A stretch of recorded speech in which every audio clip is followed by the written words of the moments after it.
मवारती को प्रणाम करते हुए आप सबके इस गुरु माता पिता को प्रणाम करता हूँ और बच्चा को बहुत ही सारा लाड प्यार सभी लोगों को सुबह की राम राम। आज का विषय है पुनर्जन्म, पूर्व जन्म के कर्म और इस जन्म के कष्ट। मेरी बात कृपा करके बहुत ध्यान से सुनिएगा।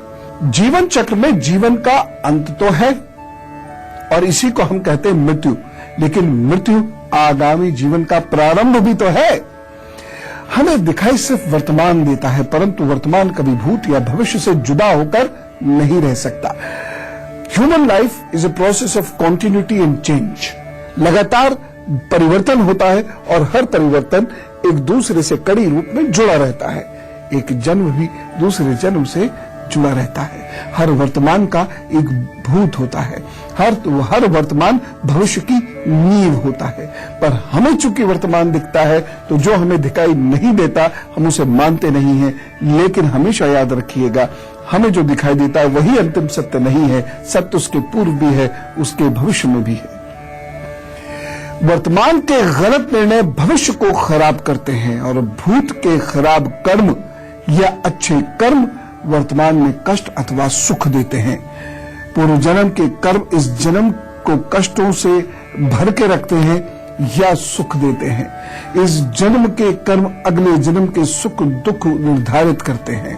आपने देखा होगा, महसूस किया होगा कि सही और अच्छे कर्म के उपरांत भी समस्याएं आती हैं। अनेक मनोवैज्ञानिक भी इन संस्कारों को मानते हैं कि समस्याएं जो आती हैं, मैं तो यही कहता हूं कि जो ये समस्याएं आती हैं इसका कारण कहीं पूर्व जन्म में छुपा हुआ होता है। छोटे से बच्चे को भी परेशानी आती है, पूर्व जन्म में उसके कारण छुपे हुए हैं। वही इस जन्म के भाग्य और दुर्भाग्य बनकर हमारे सामने आते हैं। बहुत सारे वैज्ञानिक इन विषयों पर शोध कर रहे हैं और शोध करके इस राष्ट्र के इस सिद्धांत को, पूर्व जन्म के और पुनर्जन्म के सिद्धांत को उन्होंने सत्य पाया है। मैं कुछ नाम लेना चाहूंगा, जैसे विक्टर इक्रोबर, फ्लेमारियन, सर आर्थर कानन डायल आपने बहुत सुना होगा, प्रोफेसर जूंग के बारे में बहुत सुना होगा, प्रोफेसर गिस्चेंको। इन सब लोगों ने ट्रांसफर ऑफ सोल की बात की है कि ऊर्जा की बात को कहते भी हैं, उसको सत्य मानते हैं। और बहुत सारे लोग ये मान भी रहे हैं कि आत्मा जब एक स्थान से दूसरे स्थान जाती है तो अपनी समस्त यादों और संस्कार को साथ लेकर जाती है। जब आत्मा बुरे संस्कारों के साथ किसी शरीर में प्रवेश करती है तो उसको कहते हैं ऋण दोष। जिसकी कुंडली में ऋण दोष होता है, परेशानियां होती हैं। ऋण दोष से मुक्त हुए बिना उन्नति संभव नहीं होती है। जिस भाव में ऋण दोष बनेगा उस भाव में चाहे कोई भी कितना भी अच्छा ग्रह विराजमान क्यों ना हो, उस भाव से संबंधित भाग्योदय नहीं होगा। चाहे भाग्य का ग्रह कितना भी मजबूत क्यों ना हो, काम नहीं बनेगा।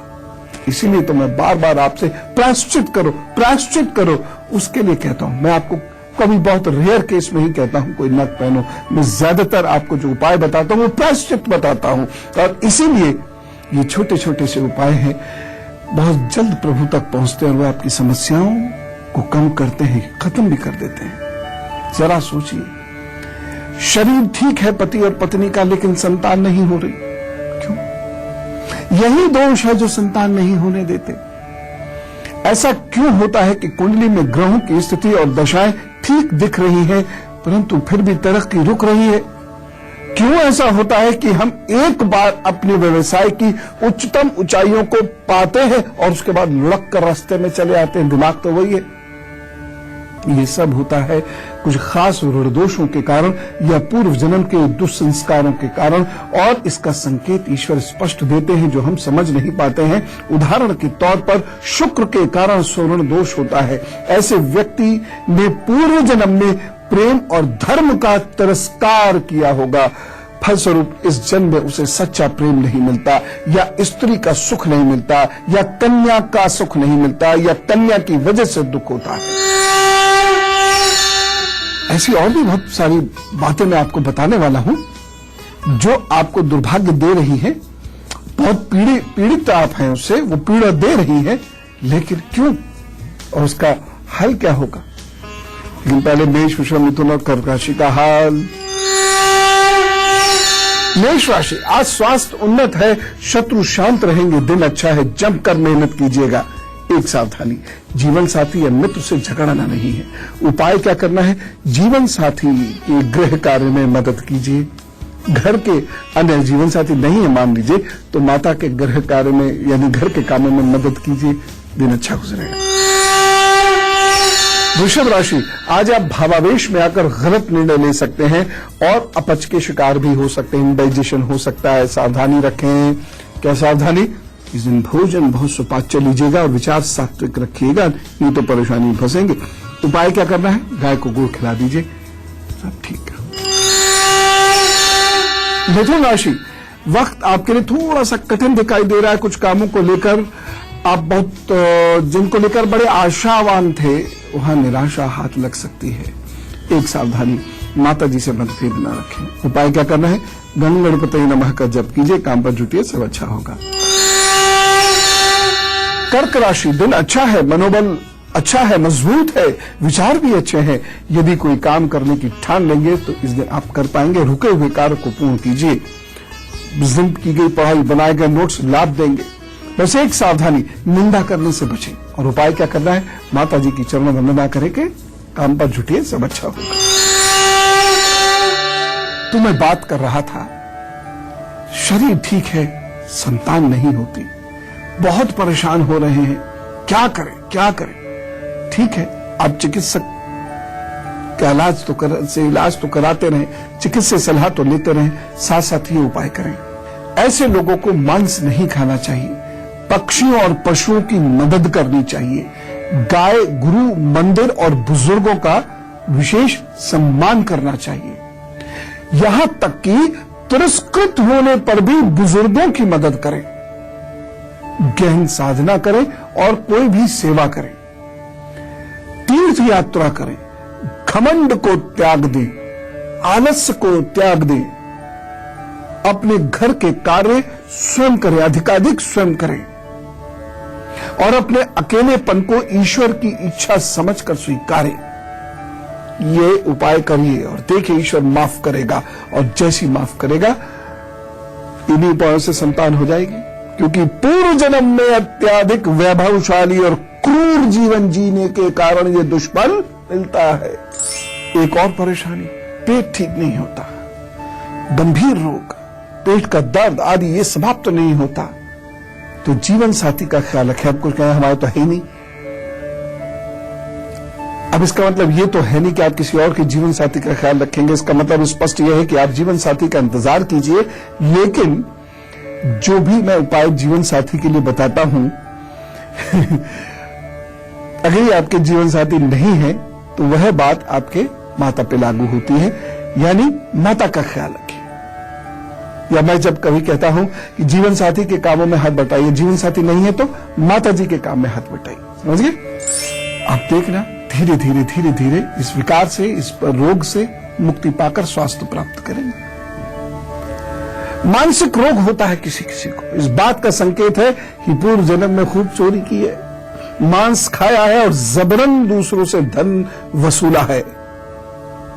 देखो भैया, आप जिसे काट कर खा रहे हो, आप नहीं भी काट रहे लेकिन किसी के द्वारा काटी गई चीज को खा रहे हो, अच्छा काम तो नहीं कर रहे। और क्यों खा रहे हो? इसलिए तो खा नहीं रहे हो कि आप हष्ट पुष्ट हो, जिंदा रहो, इसलिए खा रहे हो कि ये चाहती है, जबान चाहती है, सिर्फ जबान के लिए आप किसी के बच्चे की हत्या करने से नहीं चूक रहे। आप खाना बंद करोगे तो दूसरे हत्या भी करना बंद करेंगे, आप ही के लिए तो हत्या कर रहे हैं, तो पाप तो लगेगा ही साहब। फोड़े फुंसी यदि बहुत ज्यादा है, त्वचा के गंभीर रोग है, तो ये इस बात का संकेत है कि लोगों को अपने स्वार्थ के लिए गलत सलाह दी। पूर्व जन्म में उसका प्रायश्चित कीजिए। यदि बार बार लिवर के रोग होते हैं तो किसी कमजोर स्त्री और विद्वान का शोषण किया गया है, इसको दुरुस्त कीजिए।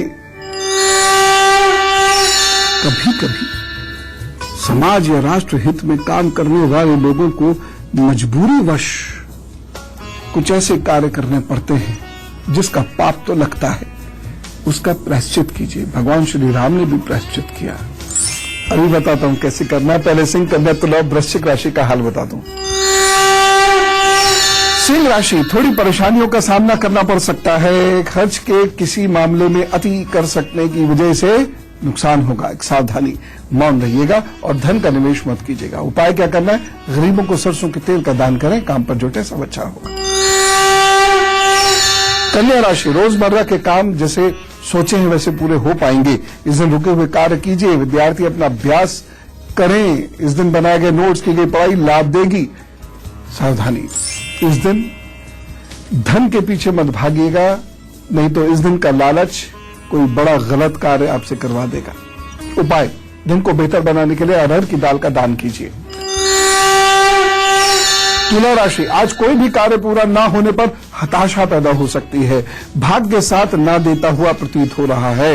एक सावधानी, कोई भी काम डिसाइड करते समय लक्ष्य का निर्धारण अच्छे से कर लीजिएगा, अन्यथा मेहनत व्यर्थ चली जाएगी। उपाय, जरा 11 बार बोलिए, ओम त्र्यंबकम यजामहे सुगंधिम पुष्टिम वर्धनम उर्वारुकमेव बंधनात् मृत्युर्मोक्षयमामृतात्। इसका जप कर लीजिए। अच्छा, 21 बार कर लेंगे तो बहुत सारे काम बन जाएंगे आपके। वृश्चिक राशि, आज का दिन अपने प्रियजनों के साथ बाहर जाने का योग बना रहा है। अच्छा दिन है। सावधानी लेकिन एक जरूर रखिएगा, इस दिन जीवन साथी की बुराई ना करें। और उपाय क्या करना है? माता जी से आशीर्वाद दें, काम पर जुटे, सब ठीक होगा। लाल वस्त्र पहनिए इस दिन। ज्योतिष शास्त्र में हृदय रोग की भी बात कही गई है। क्यों होता है हृदय रोग? स्त्री से गलत व्यवहार पूर्व जन्म में। अब क्या करें? ठीक करना शुरू कर दीजिए, अच्छा व्यवहार कीजिए, समस्त स्त्री से अच्छा व्यवहार कीजिए, नतमस्तक रहिए उनके सम्मुख, अच्छे रिजल्ट मिलेंगे। और घर की स्थिति का, स्त्री का ही मतलब नहीं, बाहर की स्त्रियों से भी अच्छा व्यवहार कीजिए, अच्छे रिजल्ट मिलेंगे। कैंसर और बवासीर जैसे गंभीर रोग होने का क्या कारण है? बेईमानी से धन कमाना, किसी का धन हड़प लेना, धन लेकर काम नहीं करना, कमजोर लोगों का शोषण करना, स्त्री के द्वारा पुरुष या पुरुष के द्वारा स्त्री का शोषण करना। आपने कभी कुंडली ध्यान से देखी? कुंडली आपके पूर्व जन्मों के कर्मों का ही बही खाता है, जो आपके संचित कर्म कहलाते हैं, और उसी के आधार पर हम एक निश्चित समय और स्थान पर उत्पन्न होते हैं और कर्मों के दुखों को अथवा सुखों को भोगते हैं। यदि केतु के कारण ऋण है तो व्यक्ति माता का अपमान करके इस जन्म में आया है, जल का अपमान करके इस जन्म में आया है। अब क्या करें? भयंकर दुख काटेगा। जल और माता का अपमान करने वाला व्यक्ति भयंकर दुख काटेगा। तो अब क्या करें? सुख शांति नहीं मिलेगी, राजदंड मिलेगा। हृदय, रक्त और किडनी की समस्याओं का भय रहेगा। धन ऐसे व्यक्ति पे कभी नहीं रुकेगा। अच्छा खासा कमाने पर भी कर्ज लेते रहना होगा और पता नहीं कहां पैसा चला जाता है, ऐसा बार बार कहेंगे। मकान बहुत मुश्किल से बनेगा, उस मकान बना भी तो वैभव नहीं दिखेगा। मकान जो बना उसका कर्ज आसानी से नहीं चुकेगा। अब क्या करें? नौकरी टिकेगी नहीं, बीच बीच में अच्छा वक्त आएगा, फिर बुरा वक्त आएगा। कर्ज से, तनाव से कभी मुक्ति नहीं होगी। पति पत्नी के बीच में मन में हमेशा भेद रहेगा। वैभव बाहर से दिखाने की कोशिश करेंगे, अंदर निलबटे सन्नाटा होगा। क्या करें? मां, गुरु, बुजुर्गों की सेवा करें और यदा कदा चांदी के आभूषणों का उपहार ऐसे लोगों को दे। दूसरी चीज, बहुत मृदु व्यवहार करें, तो ड्रामेबाजी नहीं, सच में मृदु व्यवहार करिए। और आप जो भी घर बनाएं वो अपनी मां के नाम से बनाएं, मां का ही नाम पर भवन का नाम रखें। जब ये करेंगे सुधार आना शुरू हो जाएगा जिंदगी में।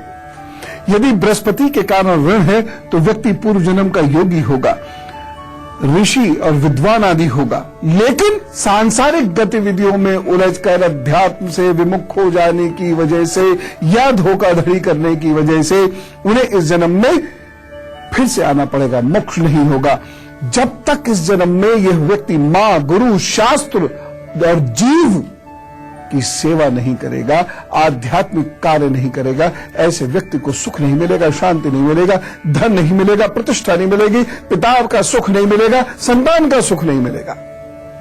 ऐसे लोगों को ध्यान, साधना, सेवा और स्वाध्याय करना चाहिए, न्याय करना चाहिए अपने कार्य से भी और रिश्तों में भी, अन्यथा ये लोग बर्बाद होंगे, तय है। एक बात कहूं एक लाइन में, तो इन्हें ग्रस्त रूप में भी सन्यासी की तरह रहना चाहिए, तब ये बृहस्पति ऋण माफ करेगा और अच्छा जीवन देगा। अच्छा, धनु, मकर, कुंभ और मीन राशि का है। धनु राशि, सरकारी कार्यों में सफलता के योग दिखाई दे रहे हैं। पिताजी से लाभ मिलेगा आपको, उनके हेल्थ में भी सुधार होगा या उनकी परेशानी भी दूर होगी। सावधानी एक रखिएगा, माताजी के साथ वाद विवाद ना हो। उपाय क्या करना है? धार्मिक साहित्य पढ़िए, अपने काम पर जुटिए, अच्छा होगा दिन। मकर राशि, चिंताग्रस्त रहते हुए दिखाई दे रहे हैं। कार्य में अरुचि रहेगी, आलस्य हावी रहेगा, बस एक सावधानी रखिएगा। सरकारी नियमों का सावधानी से पालन करें। उपाय क्या करेंगे? अनुलोम विलोम करें, परिंदों को गेहूं डालें। कुंभ राशि, मन थोड़ा व्याकुल रहेगा और शारीरिक कष्ट भी हो सकता है। दिन थोड़ा संभल के चलने वाला है, एक सावधानी रखिएगा। विशेष निर्णय इस दिन नहीं लें। उपाय क्या करेंगे? रुद्राय नमः का जप करें, अपने काम पर जुटिए, प्रभु सब अच्छा करेंगे। मीन राशि, भौतिक सुखों में वृद्धि होती दिखाई दे रही है। अच्छे व्यंजन प्राप्त हो सकते हैं। एक सावधानी, अहंकार मत आने दीजिएगा। उपाय क्या करना है? मूली का दान करें संभव हो सके तो। अभी हम ऐसे कुछ लोगों का हैप्पी बर्थडे है, तो चलिए जरा उनको कहिए wish you very happy birthday. सबको जन्मदिन की शुभकामनाएं दिया कीजिए, वो आपको भी देंगे, तरक्की होगी। 20 अप्रैल को जिनका हैप्पी बर्थडे है उनके आगे आने वाले 12 महीने बड़े बढ़िया हैं। रेनोवेशन होती दिखाई दे रही है, कोई रिश्ता जुड़ता हुआ दिखाई दे रहा है, कोई गाड़ी वाड़ी खरीद सकते हैं, नौकरी बदल सकते हैं, चीजें बेहतर हो रही हैं। लेकिन 1-2 समस्याएं हैं। स्वास्थ्य को लेकर ये अच्छा समय नहीं है और किसी रिश्ते की वजह से आपको दुख और नुकसान उठाना पड़ सकता है। उसकी वजह से पढ़ाई में भी दिक्कत आ सकती है और जो बदलाव आप लेंगे पढ़ाई में वह खराब परिणाम भी दे सकता है। उपाय क्या करेंगे? चावल का दान शुक्रवार को करना ही करना है, बस ये उपाय आप करते रहिए। ये दान किसी को भी आप कर सकते हैं और आपका समय अच्छा। जब आपको लगे कि समस्याएं बहुत आ रही हैं 12 महीनों में, तो रविवार को नमक छोड़ दीजिएगा, प्रभु कृपा से समस्याएं एकदम कंट्रोल होने लग जाएंगी। और अब गुरुमंत्र, अच्छा कभी सोचा कि मृत्यु क्या है? सांस का रुक जाना, धड़कनें बंद हो जाना ना, हाथ पैर हिलना शून्य हो जाना ना, चेतना शून्य हो जाना ना। मस्तिष्क से प्राण शक्ति निकलती है तब मृत्यु होती है। जो व्यक्ति जितना नेक कर्म करने वाला होता है उसकी प्राणवायु उतनी ही शीघ्र कपाल का साथ छोड़ देती है, और जो जितने मुंह में जकड़ा हुआ व्यक्ति होता है अथवा अधर्मी व्यक्ति होता है उसकी प्राण शक्ति उतनी ही देर से और कठिनाई से निकलती है और परम शक्ति से मिले बिना भटकती है, कलपती रहती है। जिन लोगों के 10वें 11वें घर में सूर्य के चंद्र या मंगल हो, मतलब सूर्य चंद्र या मंगल हो और चंद्रमा या मंगल अस्त हो, तो ऐसे व्यक्ति की मृत्यु बड़ी कठिनाई से होगी और लंबे समय तक गरीबी या स्वास्थ्य की कमी से या परिवार की परेशानियों से वह जूझेगा। यह अत्यंत दुर्भाग्य कारक योग है, परंतु टल सकता है, कम तो हो ही सकता है। कैसे? जीवन पर्यंत मजदूरों को और कमजोर लोगों को सहायता करता रहे, पशु पक्षियों को भोजन दे, निसहाय लोगों को दवा दे। आप स्वयं ही अपने अंदर और अपने माहौल, अपने भाग्य में सुखद परिवर्तन देखेंगे, ये तय है। कुछ लोगों के हाथ में यहाँ पर मत्स्य रेखा होती है और शुक्र पद पर जीवन रेखा के साथ एक छोटी सी रेखा भी चलती है। यहाँ पर जीवन रेखा के साथ साथ छोटी रेखा चलती है। इसका मतलब क्या है? आप पूर्व जन्म के सन्यासी हैं, पूर्व जन्म की तरह भटकिएगा मत। लेकिन अगर पूर्व जन्म की तरह भटक गए तो दिक्कत होगी। क्या दिक्कत होगी? पूर्व जन्म में आप भटके थे, इसकी वजह से आपको स्त्री और संतान का सुख तब तक नहीं मिलेगा जब तक आप प्राणी सेवा, स्वाध्याय, ज्ञान वितरण और भगवत पूजा का कार्य नहीं करेंगे। देखो, आत्मा अमर है। आत्मा का थॉट प्रोसेस आत्मा में निहित होता है, जिसे हम संस्कार कहते हैं। आत्मा मृत्यु उपरंत शरीर से निकल जाती है या किसी पंचतत्व में प्रवेश करती है, जब तक नहीं करती है तब तक भटकती रहती है। जिस स्त्री पुरुष का चंद्रमा, सूर्य और बृहस्पति बली होगा, जितना बली होगा उतनी ही सक्षम उसकी आत्मा होगी और उनकी संतान के रूप में एक अति सक्षम आत्मा उत्पन्न होगी। इसलिए मैं कहता हूं, अच्छे काम करिए, अच्छी सोच रखिए, बहुत मेहनत करो, जीवन में विनम्र बने रहो, गलत मत सहो, लेकिन गलत का विरोध विनम्रता से करो, तर्क से करो और सदा प्रभु गोद में रहो। प्रभु नाम, प्रभु ध्यान, प्रभु काम, ये जीवन का सूत्र बना के चलिए। पूर्व जन्म के कर्म भी दुरुस्त हो जाएंगे और इस जन्म का क्रियामाण भी दुरुस्त हो जाएगा। चले भाई। खुश रहिए, खूब खुश रहिए। राम राम, नमस्कार।